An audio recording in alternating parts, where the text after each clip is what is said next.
Hey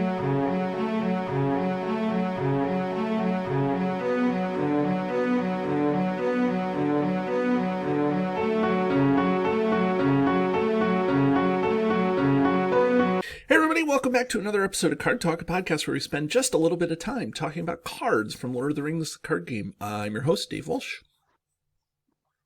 And I'm Grant Thompson, just along for the ride. And David, I hope you don't get snared up in this intro. Well, maybe if I can shuck and jive through the forest enough, I think I can figure it out. But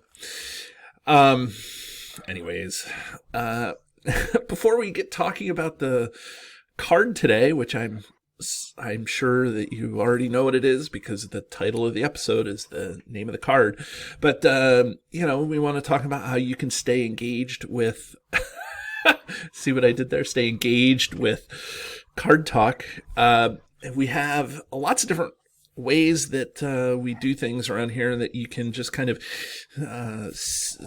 be a part of the community. So we of course have the backbone of what we do here. We have the pod.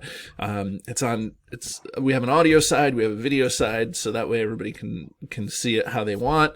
And then we have a blog which Matt has been doing for almost 3 years now, so that's a lot of fun.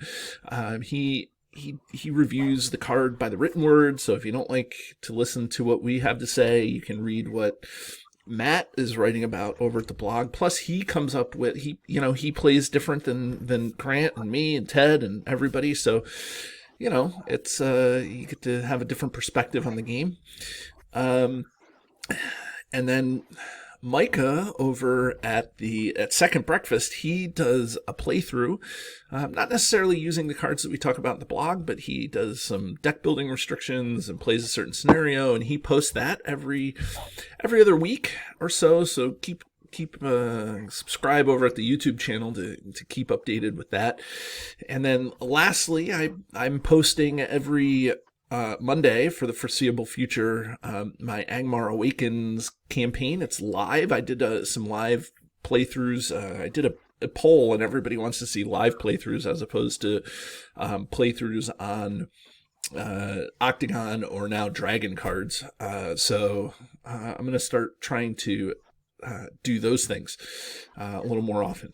So yeah, but that's enough of all that stuff. Grant, what card are we talking about today? Well, you're certainly no Lorien Guide, but we are talking about Forest Snare, the 3-cost lore attachment, which is an item and a trap, that attaches to an enemy engaged with a player. Attached enemy cannot attack. We shall have it like a coney in a trap.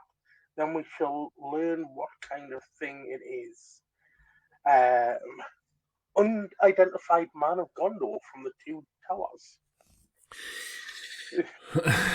Yeah. So what do you think of this guy? This card is, for an early game trap, is pretty good. You can snare a hill troll and just leave it there until you need to actually kill it. Mm-hmm. You don't really have to worry about its high attack and hit points once you've got it in the snare. The only downside is it costs 3.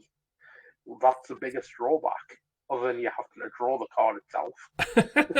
I see you're channeling your inner Ted too, right?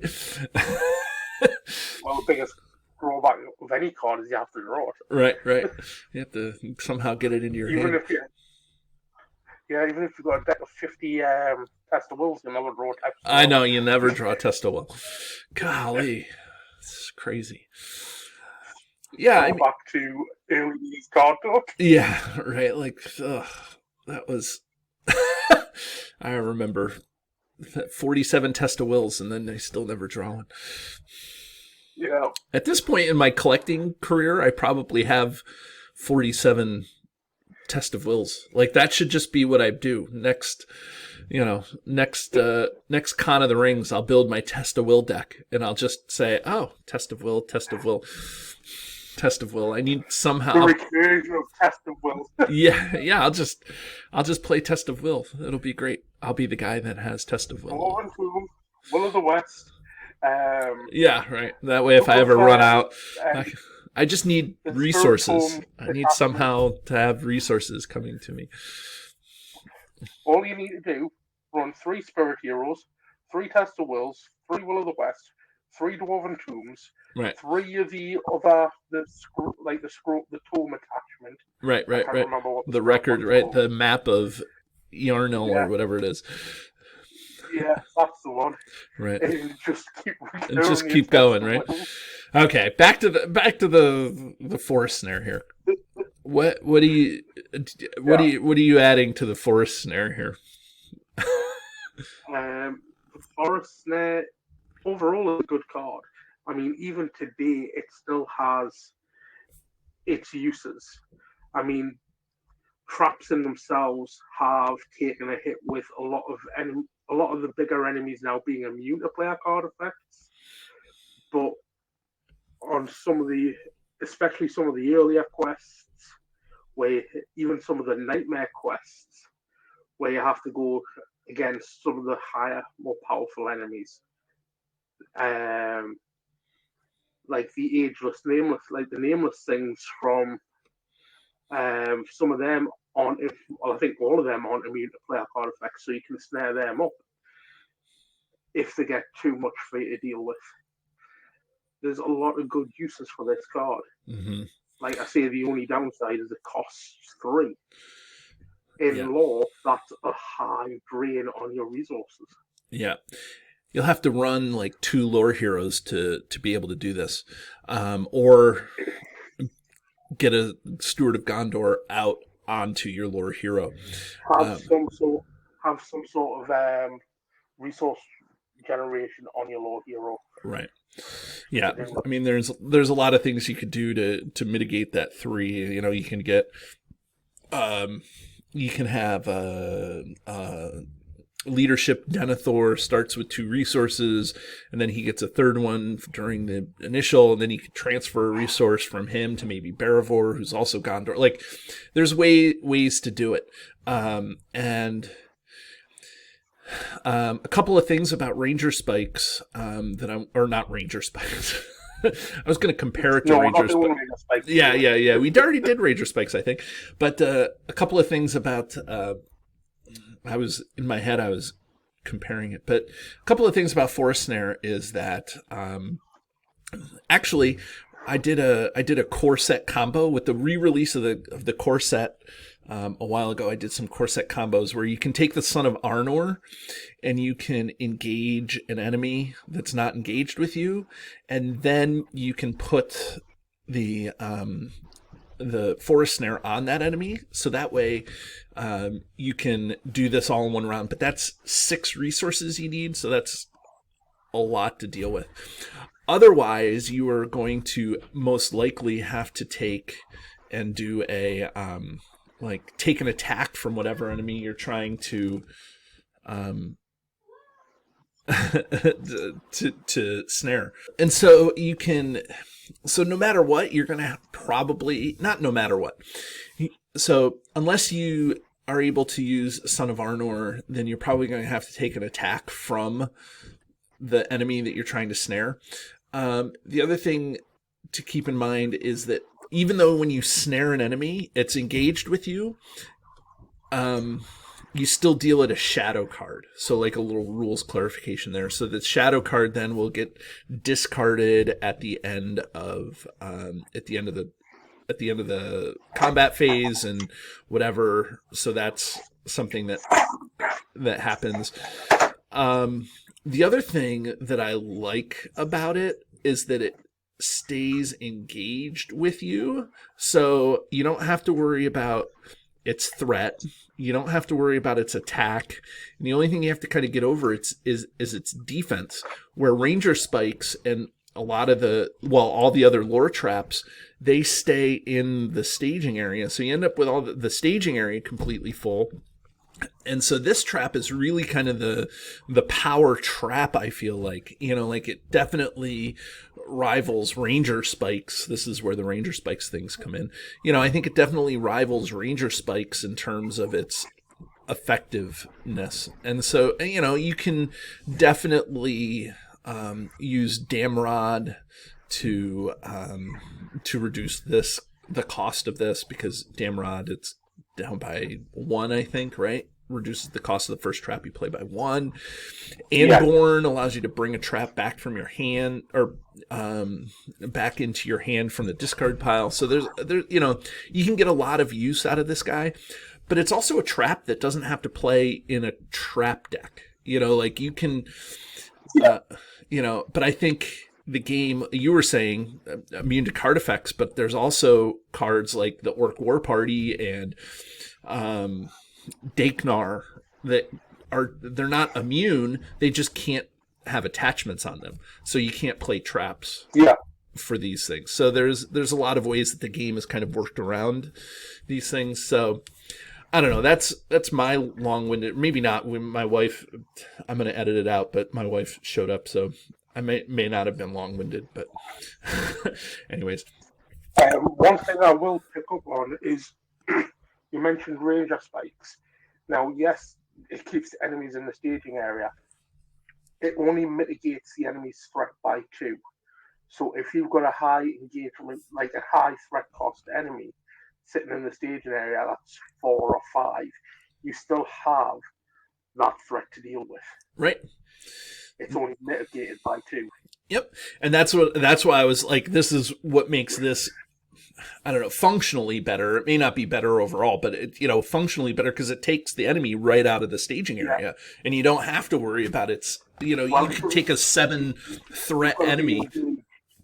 Right.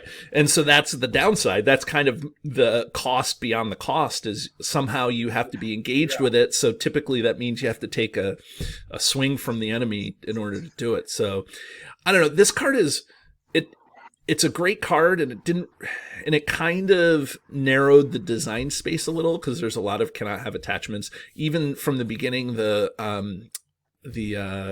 what is it? The Dolador, the Nazgul of Dolador, it just says no attachments on it. Yeah. So like,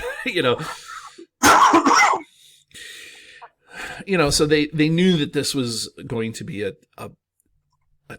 I don't want to say a tough card. It was going to be a card that they had to design around. So I don't know. I like what this card kind of encouraged. So should we look at the artwork of this card? I was just going to say, although it's a high cost for a card in law, I'm actually glad it's a higher cost, because it means that you've actually got to think about what you're playing. It's more of a tactical decision rather than, there's an enemy, let's just snare it and I don't have to deal with it. It's actually, well, hang on a minute, if I use Forest Snare, I'm not going to be able to play my ally. Yep. Or I'm not going to be able to do this. Right. It's an actual conscious decision, which I think a lot of the game has, but there's so many times where you're playing, like, in tactics, and you've got feint, and it's just like, I don't want to deal with that, just feint it. Yeah, I mean, this is and Grant, you bring up an amazing point. I mean, that's what this game ultimately comes down to, is making good decisions, right? And so, the fact that this costs 3, and it makes you think about how you're building your deck if you want to make sure that this is a part of your deck. I think that it forces you to make decisions, and doesn't make it is exactly what you said. I'm not even going to reiterate it, because you said it exactly right. It's when you have a game like this, and it's predicated on making good decisions all the time. This is a card that fosters that good decision making, and that's why I think people are like, well, it costs too much, but it's still such a good trap. So I don't know, like it's just really good. I'm glad that you said that. And Rings DB actually agrees with us. It is a 10 out of 10 on popularity. Yeah, and I think that just speaks to how good some of the core set cards. Like, people out here know that if you're a, I don't know if we have diehard listeners, but people who've been around for a while know that I used to play Magic the Gathering from the beginning of Magic the Gathering, and and I haven't played Magic in a while, but the thing is that those cards from the very beginning of Magic the Gathering, because it's a different game, like you don't use those cards anymore. Like the Moxes and the Black Lotuses and those cards just aren't used. They're banned. You can't use those cards in anything.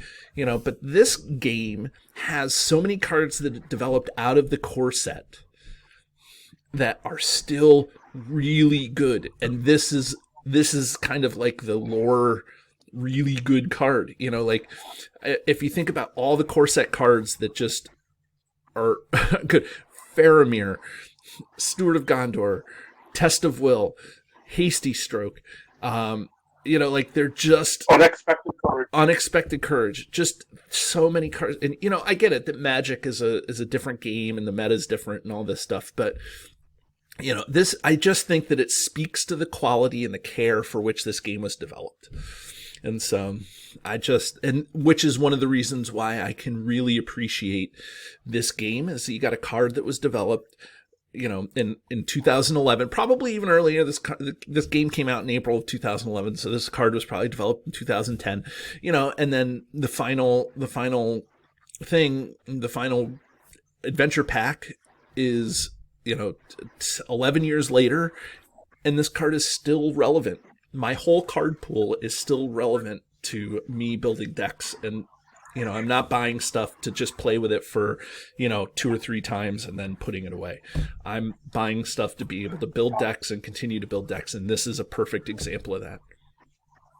I think this comes down to living card game versus trading card game. Oh yeah. Where you've got trading card games where each pack is different cards, whereas this, you buy a core set, you know what you're going to get, and it's not all dependent on lady luck of what you're going to be pulling out of that pack. And as you brought up Magic the Gathering, the meta is completely different from what it started out as to now.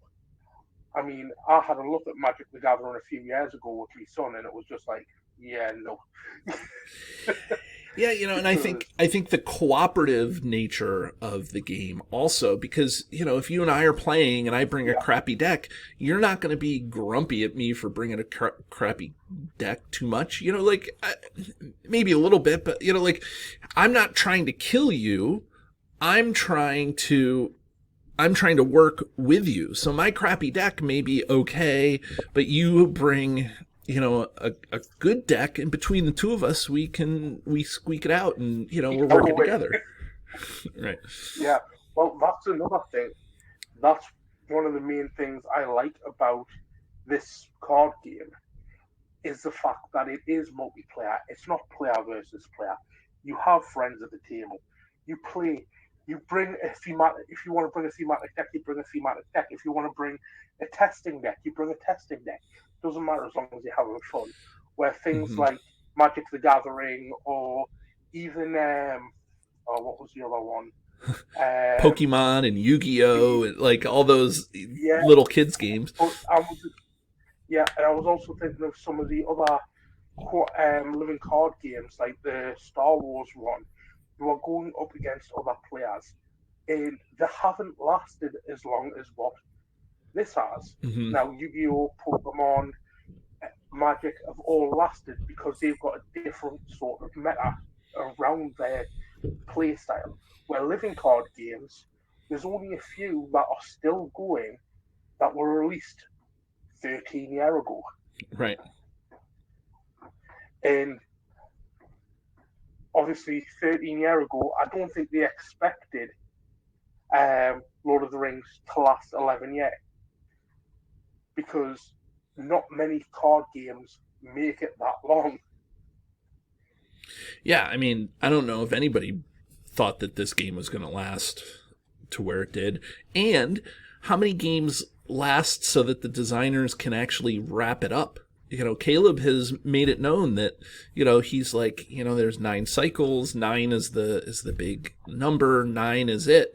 And so there's 9 cycles in the game, and that was the end. And so he was able to end the game. Well, so many games just like, it's done, especially ones that need to be developed and things like that. So and I think that comes also down to the writing point of view as well. The design focus. They weren't designing a game for a cash grab, which is what a lot of companies do. Mm-hmm. They design this with the thought of the players, with the faith, with the love of the lore of the Lord of the Rings, of Middle Earth. And I'm so glad you said spent that. so much time putting themselves into this game and to make it really spectacular for everybody. Mm-hmm. Well, and then in the end, that's what made it successful.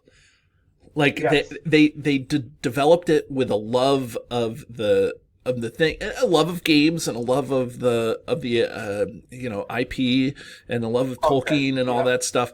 But then that's what made it successful and made it worth so much.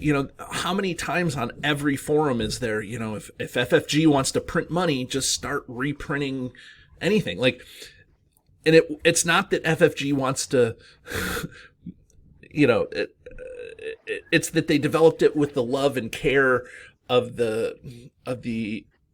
Tolkien in mind, and that became popular. It's not that they were like, let's come up with a game to just make a lot of money and we'll make it Tolkien because that's possible. So it was like bottom up design, like. Yeah. And I think if they'd continued past this point, yes, the fans would have been great, but I think the quality of their work would have taken a nosedive. Yeah, and all credit goes to the ALEP team, who's continuing the design and the of the game, but yeah, it's not the design that FFG had and things like that. And so, all credit goes to those guys for continuing kind of the flavor and that stuff. But I think FFG did a great job kind of beginning and ending the game. And then, like, here it is. Boom. Yes. So, I mean, that was a whole big thing to get off on, but go ahead. Yeah, but just a big thank you to FFG for what they did produce. Caleb, Matt, and everybody else that worked on the game did a phenomenal job. Yeah. And all the other people who were involved in it, Jeremy, Tony Fanchi, Lucas, there's all these, there was Tyler Parrott, the whole crew. Just, you could tell that they developed this game with love. Well, should we? Let's look at the art. Let's ring this guy. Yeah. I like the artwork. I've got to say, the artwork is very well done, in my opinion. Yeah, is that a wolf or a warg? I think it's a warg. So for those people who are listening to this, there's the artwork is, it seems like they're on a forest or in a forest path, and there's a wolf or a warg backlit by some green light somewhere, because that's just artistic preference. And then there's a net, the actual snare over the top of it with some trailing ropes or sticks or something coming up in the foreground and stuff. So, I think it's great artwork.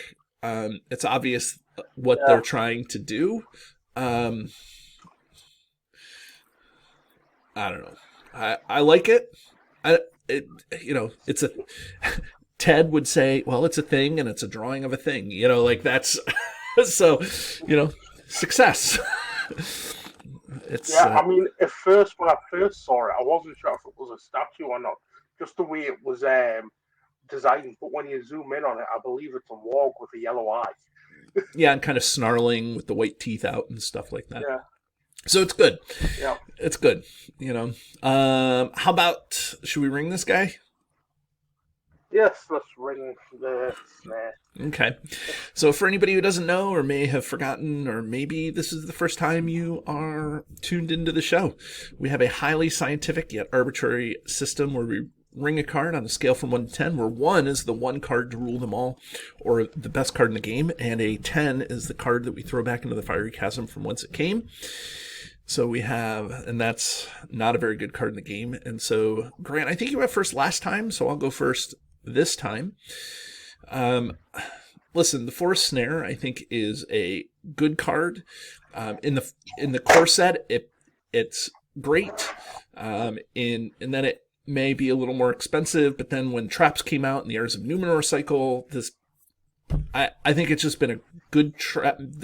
Maybe the second best trap in the game. So I think I have to give it a 3, because it doesn't even have to go into a trap deck. So I'm going to give this a 3. Even though I don't use this often, I think about it often.